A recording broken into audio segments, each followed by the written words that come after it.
Session जो है, हमारे बहुत ही खास मेहमान हमारे बीच मौजूद हैं। ज्ञानचंद गुप्ता, विधानसभा स्पीकर। विधानसभा स्पीकर का ये दायित्व होता है, ये कार्य होता है कि स्पीकर सदन में जो तमाम जनता से जुड़े मुद्दे हैं उनकी कार्यवाही ठीक से चलती रहे और साथ ही जनता से जुड़े तमाम मुद्दों को लेकर बहस जो है वो की जाए। और इस सेशन को होस्ट करेंगे political editor Vipin Parmar. Vipin, over to you. ये चर्चा का दौर है और ये चर्चा सार्थक होनी चाहिए और इंडिया न्यूज हरियाणा वो मंच जो है वो मुहैया करवाता है। ऐसे में विधायिका की अगर बात करें या लेजिस्लेचर की बात करें तो विधानसभा अध्यक्ष की जिम्मेदारी बहुत ज्यादा हो जाती है, क्योंकि हमारे एंकर्स भी जो पैनल्स हैं उनको भी कंट्रोल करने में कई बार जो है असफल हो जाते हैं, चर्चाएं लंबी चली जाती है। आप तो 90 विधायक संभालते हैं। ज्ञानचंद गुप्ता साहब हैं, कहीं ना कहीं सर अगर बात करें विधानसभा से ही शुरुआत करूंगा। जब आपने विधानसभा अध्यक्ष की कुर्सी संभाली, कई ऐसे मुद्दे थे जो अनटच थे, जिन्हें छेड़ने का प्रयास भी नहीं किया जाता था। अधिकार को लेकर लड़ाई थी, विधानसभा में कमरे पर्याप्त नहीं थे, आपके पास आज भी नहीं है। ऐसे में कहां तक जो मुद्दे उठाए गए हैं, चाहे वो अपने मौजूदा विधानसभा परिसर में कमरों की लड़ाई हो, चाहे बाकी मुद्दों की बात हो, विधानसभा आज की डेट में कहां किन किन मुद्दों पर कितना काम कर पाई? देखिए विपिन जी, सबसे पहले तो मैं इंडिया न्यूज को बहुत बहुत बधाई देता हूं, मुबारकबाद देता हूं कि इस प्रकार के खुले मंच का आयोजन आपने किया है और मुझे यहां पर आमंत्रित किया है। मैं आपका बहुत धन्यवाद करता हूं। जहां तक विधानसभा की बात है, विधानसभा के अंदर या कहीं भी अपने हक की लड़ाई लड़ती पड़ती है। यदि हमें कोई हक अपना नहीं मिल रहा तो उसके लिए मांग करनी पड़ती है। जी। 1966 के अंदर हमारा पंजाब और हरियाणा का विभाजन हुआ था। जी। पंजाब को 60% हिस्सा और हरियाणा प्रदेश को 40% हिस्सा दिया गया था। जी। लेकिन पता नहीं क्या कारण रहे होंगे, जो 60% हिस्सा पंजाब का था और 40% हिस्सा हरियाणा का था, उस 40% हिस्सा में से हमें केवल 27% मिला। जी। 13% हिस्सा अभी भी पंजाब के पास है। जी। जब मुझे इस बात की जानकारी मिली तो मैंने ये मुद्दा विधानसभा के अंदर रखा और मैंने विधानसभा के अंदर इसकी चर्चा की। तो मुझे इस बात की खुशी है कि पूरा, चाहे वो विपक्ष था चाहे वो सत्ता पक्ष था, चौधरी भूपेंद्र सिंह हुड्डा जी विपक्ष के नेता थे। जब हमने विधानसभा में चर्चा की तो सबने कहा कि हाँ, हमें अपना हक मिलना चाहिए। और इस हक की लड़ाई को लेकर के हम पंजाब के राज्यपाल को मिले। एक जॉइंट सत्ता पक्ष और विपक्ष का एक डेलीगेशन आदरणीय राज्यपाल पंजाब से मिला और उनसे कहा कि ये 1966 का फैसला है और उस फैसले के तहत जो जो हमें रूम्स या जो जो हमारा स्थान है वो मिलना चाहिए, उन्हें तुरंत उसको दिया जाए। उसकी लड़ाई हम आज भी लड़ रहे हैं। इसके पश्चात हरियाणा प्रदेश के अंदर जो आज समय जो जगह का अभाव है, उसको देखते हुए मैंने विधानसभा के अंदर ही रखा कि हमें, क्योंकि पूरा स्थान नहीं मिला है, आज जो एक अच्छी विधानसभा के लिए सुविधाएं मिलनी चाहिए, आज वो विधानसभा के अंदर नहीं है। आज विधानसभा के अंदर सदस्यों की संख्या 90 है और 2026 का जो डिलिमिटेशन होनी है उसके मुताबिक जो आंकड़े आ रहे हैं वो 125 की संख्या हो सकती है। आज हमारी विधानसभा के अंदर 90 के अलावा 2 सदस्य भी और बिठाने पड़ जाएं तो वहां पर स्थान नहीं है। तो हमने बात रखी, आदरणीय जो राज्यपाल महोदय हैं, एडमिनिस्ट्रेटर हैं चंडीगढ़ के, जो पंजाब के राज्यपाल हैं, और उनसे कहा कि हमें अपनी अलग से जो विधानसभा बनाने के लिए स्थान मिलना चाहिए। और मुझे जिस प्रकार से चल रहा है, मुझे पूरी उम्मीद है कि जल्द ही हमें अपनी अलग विधानसभा बनाने के लिए स्थान बने मिलेगा। और जो हमारी दिक्कतें हैं, चाहे वो आज हमारे जो मंत्री हैं उनके बैठने के लिए कोई व्यवस्था हमारी विधानसभा के अंदर नहीं है। जी। हम देश की लगभग सभी विधानसभाओं के अंदर गए हैं, वहां जिस प्रकार की व्यवस्था है, हर मंत्री को विधानसभा सत्र के दौरान अपने ऑफिस का कामकाज करने के लिए स्थान मिलता है, लेकिन हमारे पास क्योंकि स्थान ही नहीं है। आप बड़े भाई का दर्जा देते हैं पंजाब को, लेकिन पंजाब ये कहता है कि आप पंचकुला बना लीजिए, करनाल में बना लीजिए, कहीं बना लीजिए। आप चंडीगढ़ में स्थान ढूंढ रहे हैं, आप अलग से बनाना चाहते हैं तो कहीं बना लीजिए। देखिए, हमारा चंडीगढ़ के ऊपर हक नहीं है क्या? जी। हमारा चंडीगढ़ के ऊपर उतना ही हक है जितना पंजाब का है। और चंडीगढ़ के अंदर ये कोई पहली बिल्डिंग नहीं बन रही जी। इससे पहले जब पंजाब ने कहा कि हमें स्थान की जरूरत है, जी। मिनी सेक्रेटेरिएट बनाना है, उनको जगह अलॉट की गई। जी। हरियाणा को भी इसी प्रकार से जगह अलॉट की गई। जी। अगर हरियाणा प्रदेश की विधानसभा, जिसकी आज बहुत आवश्यकता है, चंडीगढ़ के अंदर बनती है, तो मैं समझता हूं कि उससे चंडीगढ़ के अंदर जो हरियाणा विधानसभा के सदस्य हैं उनको काम करने के अंदर सुविधा होगी, जो आवश्यकताएं हैं वो उनकी पूरी होंगी। चाहे वो हमारी विधानसभा की कमेटियां हैं, चाहे आज मीडिया इतना फैल गया है, 1966 का मीडिया और आज का मीडिया आप देखिए। 1966 में कुछ समाचार पत्र होते थे जी।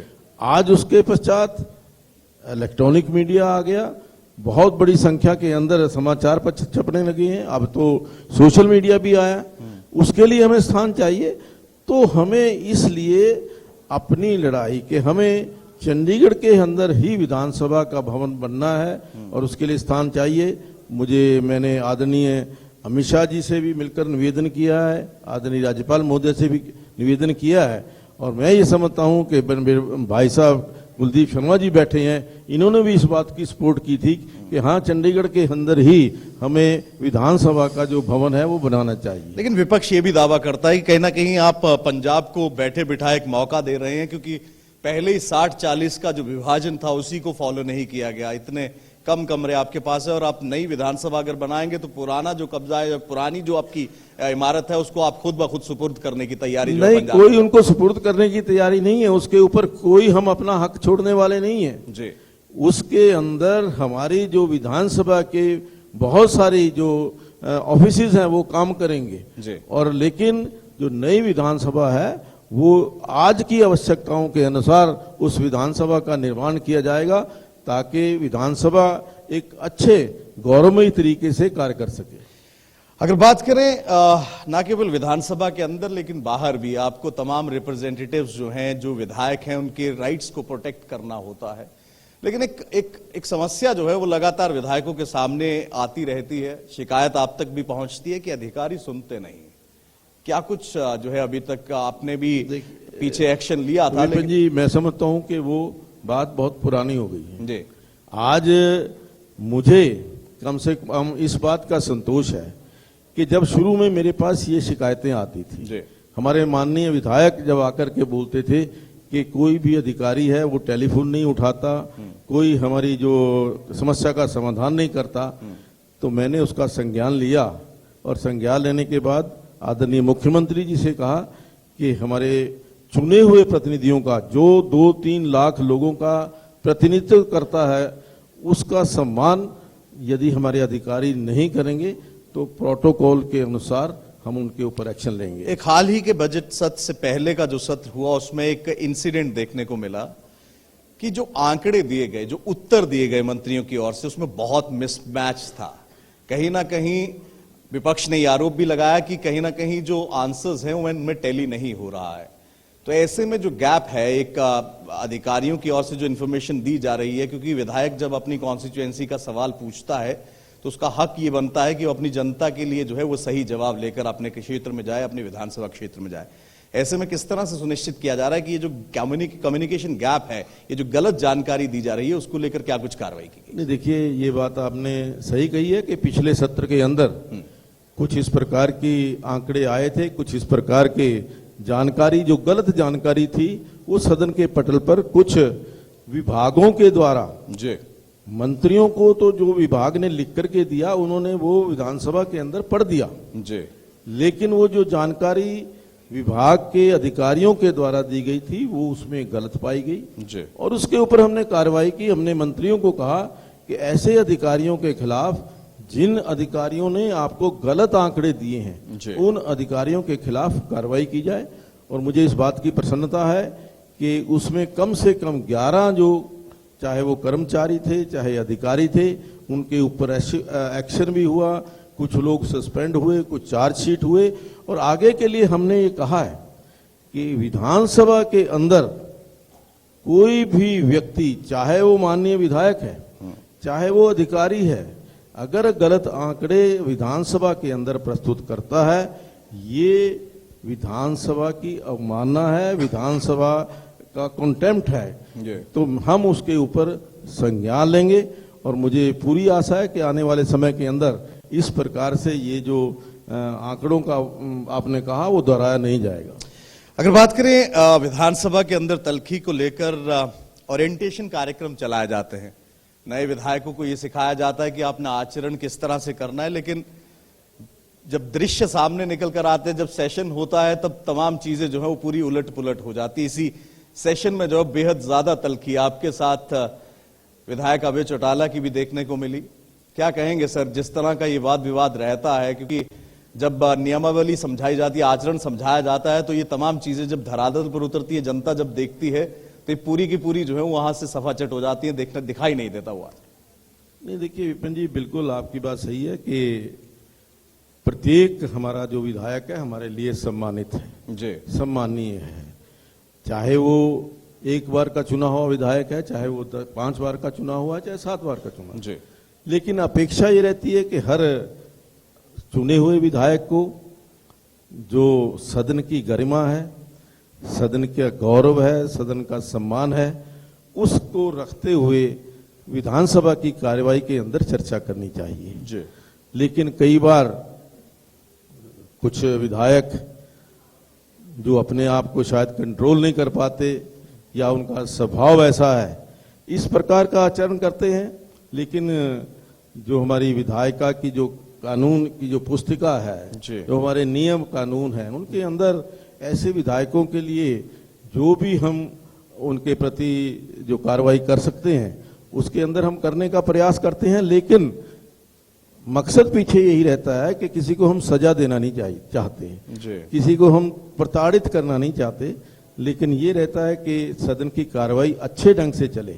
आज सदन की कार्रवाई लाइव सभी लोग, पूरे लोग देखते हैं, पूरे हरियाणा के नहीं पूरे देश के लोग देखते हैं। अगर सदन के अंदर जो कोई भी कड़वाहट होती है या कोई भी इस प्रकार का प्रकरण सामने आता है तो वो जनता जो है उससे असेस करती है कि मेरा चुना हुआ प्रतिनिधि सदन के अंदर क्या वो उचित बहस कर रहा है या जो वो वहां पर जिस प्रकार का व्यवहार कर रहा है वो उचित है कि नहीं है। तो मैं समझता हूं कि जनता जो है इसका फैसला करने के लिए बहुत बड़ी अदालत है और हर चीज आज जनता के अदालत के अंदर जाता है क्योंकि लाइव जाता है। पहले तो ये था कि सदन के अंदर बोला शायद बाहर पता भी नहीं लगता था, लेकिन आज क्योंकि ये लाइव सारा देखने को हमें मिलता है तो उस दृष्टि से जनता के पास जब इस प्रकार का व्यवहार विधायकों का जाता है, मुझे कई ऐसे जो लोग मिले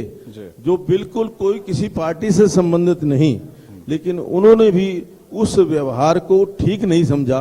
मुझे जो कहा कि इस प्रकार का व्यवहार सदन के अंदर नहीं होना चाहिए, इस प्रकार की एक प्रस्ताव भी आप लेकर आए, कोर्ट तक मामला चला गया था, क्योंकि जुडिशरी और लेजिस्लेचर ये दोनों अलग अलग हैं। विधानसभा की कार्रवाई में जुडिशरी का दखलअंदाजी, उसको लेकर एक प्रस्ताव आप लेकर आए।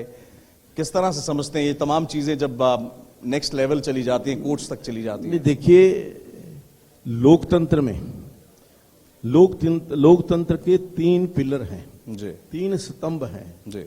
चाहे नंबर 1 विधायिका है जी, नंबर 2 कार्यपालिका है, नंबर 3 जुडिशरी है जी। ये तीनों जो स्तंभ हैं इनकी जो एरियाज हैं वो अलग अलग हैं, इनकी जो कार्यशैली है वो अलग अलग है। एक दूसरे के कार्य के अंदर सभी जो ये अलग अलग जो हमारे स्तंभ हैं इनको इंटरफियर नहीं करना चाहिए, ऐसा संविधान भी कहता है, ऐसा हम सब लोगों की इच्छा भी रह सकती है। जब कहीं अनड्यू इंटरफियरेंस कहीं भी किसी भी एक जो लोकतंत्र का स्तंभ है दूसरे के अंदर करता है तो निश्चित तौर पर उसके अंदर जो पीड़ा होती है। और वो जो था प्रकरण, जो मैं समझता हूं कि चाहे वो हाई कोर्ट के अंदर जाने की बात थी, वो मैं जो हाई कोर्ट की तरफ से आया कि नोटिस आया, मैं समझता हूं कि वो उनके अधिकार क्षेत्र से बाहर था। इसीलिए पूरी जो हमारी विधानसभा है उसने यूनैनिमसली, चाहे वो सत्ता पक्ष है चाहे वो विपक्ष है, यूनैनिमसली ये बात कही कि जुडिशरी को जो विधानसभा की सदन की कार्यवाही है उसके अंदर इंटरफियर करने का अधिकार नहीं है जी। तो मैं समझता हूं कि ये सारी जो एक बहुत बारीक रेखा है उसका अतिक्रमण नहीं होना चाहिए, और जहां जहां पर भी अतिक्रमण होता है तो उस प्रकार से रिएक्शन होता है। विधानसभा अध्यक्ष के अलावा आप विधायक हैं पंचकुला से। अब थोड़े राजनीतिक सवाल आपसे। 2024 के परिप्रेक्ष्य में मुहाने पे पहुंच गए, काउंटडाउन शुरू हो चुका है चुनावों का। सर, कितना डेवलपमेंट आप देखते हैं अपने पंचकुला के परिप्रेक्ष्य में, और क्या समझते हैं आज के परिप्रेक्ष्य में जो है राजनीतिक समीकरण क्या कहते हैं आपके? देखिए विपिन जी, आप भी बड़ी देर से पंचकुला रहते भी हैं, पंचकुला देख भी रहे हैं, और पंचकुला के अंदर पिछले लगभग 8.5 साल के अंदर हमने पंचकुला की तस्वीर बदलने का प्रयास किया है जी। मैं ये दावे से कह सकता हूं कि पंचकुला के विकास की दृष्टि से 8.5 साल के अंदर जितना पैसा मिला या जितना विकास 8.5 साल के अंदर पंचकुला का हुआ, इतना विकास शायद पिछले 50 साल के अंदर नहीं हुआ जी। मेरे पास एक एक रुपए की फिगर है कि 5,000 करोड़ रुपया पंचकुला के विकास के ऊपर, चाहे वो केंद्र सरकार से आया, चाहे वो आदरणीय मनोहर लाल जी की सरकार से आया, 5,000 करोड़ रुपए के विकास के काम पंचकुला के अंदर हुए हैं जी। और मैं समझता हूं कि पिछले 50 साल के अंदर, और विशेष तौर पर जो बुरा ना मानेंगे, जो 10 साल आदरणीय चौधरी भूपेंद्र सिंह हुड्डा जी का शासन रहा, हमारे साथ भेदभाव हुआ, उसका एक कारण था आपसी गुटबाजी कांग्रेस की। क्योंकि कुमारी शैलजा यहां से इस लोकसभा क्षेत्र से वो यहां की मेंबर थी पार्लियामेंट, इसलिए यहां विकास नहीं हुआ। दूसरे 5 साल के अंदर भाई DK बंसल, वो भी कुमारी शैलजा गुट से थे, इसलिए यहां विकास नहीं हुआ। पूरे 10 साल के अंदर पंचकुला के अंदर चौधरी भूपेंद्र सिंह हुड्डा जी की सरकार के अंदर कोई एक ईंट भी नहीं लगी। हमने आदरणीय मुख्यमंत्री जी से निवेदन किया था कि जो 10 साल के अंदर हमारा पंचकुला उपेक्षित रहा है, 10 साल के अंदर जो पंचकुला प्रताड़ित हुआ है, उसकी कसर पूरी की जाए। और मुझे खुशी है कि जितना भी फंड्स हमने पंचकुला के विकास की दृष्टि से मांगा, आज पंचकुला पूरी तरह से एक विकसित पंचकुला के रूप में हमें देखने को मिला। क्या कारण रहा सर, इतना विकास हुआ लेकिन जो छोटे छोटे चुनाव होते हैं, ये चाहे पंचायत लें, जिला परिषद के चुनाव लें, इनका इम्पैक्ट तो रहता है कहीं ना कहीं।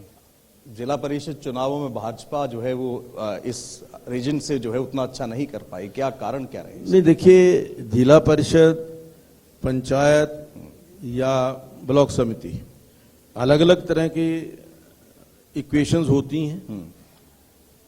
अब ग्राम पंचायत के अंदर 18 पंचायत में से 16 पंचायतें हम जीत करके आए। जो हमारी ब्लॉक समिति है उसका चेयरमैन भारतीय जनता पार्टी का बना। लेकिन हाँ, मैं मानता हूं क्योंकि एक सीट जो है वो पंचकुला विधानसभा के अंदर पड़ती थी, बाकी जो इसकी जिला परिषद की 9 सीटें थी वो कालका विधानसभा के अंदर थी। शायद कहीं ना कहीं कालका के अंदर हम उतना काम नहीं कर पाए या जितना करना चाहिए था, इस कारण से हमें थोड़ा सेटबैक लगा है। लेकिन हम इसको इम्प्रूव करने का प्रयास कर रहे हैं और अगले चुनावों के अंदर आप देखेंगे। उसके पश्चात अभी कालका के अंदर नगर पालिका के चुनाव हुए। नगर पालिका के चुनाव के अंदर 30 में से हम 19 सीटें जीत करके आए।